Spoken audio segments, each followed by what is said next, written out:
Hello மக்களே, எல்லாருக்கும் வணக்கம். இன்றைக்கி நம்ம வீட்டுக்கு பார்த்திங்கன்னா 2 ஃபேமிலி மெம்பர்ஸ் புதுசாக வந்திருக்காங்க. ஆக்சுவலி இவங்க நேற்றே வந்துட்டாங்க. நேற்று ஒரு ஈவினிங் போல் ஆஃப்டர் லன்ச் போல் வந்தாங்க. அவங்க யாருன்றதை நம்ம இப்போ பார்ப்போம்.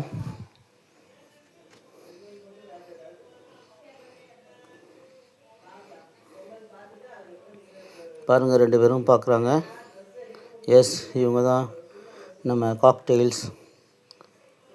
இவங்களுக்காக புது ஃபீடிங் பாக்ஸும் வாட்டருக்காக ஒரு பாக்ஸும் வாங்கியிருக்கோம். இது ரிங்கு நேற்றே வாங்கி மாட்டியாச்சு. 2 பேரும் இதில் இருக்காங்க. இன்னும் இவங்களுக்கு நம்ம கூண்டு மட்டும் ரெடி பண்ணணும். ஓகே, இவங்க ரெஸ்ட் எடுக்கட்டும். இவங்களை நம்ம டிஸ்டர்ப் பண்ண வேணாம். ஓகே, பாய்.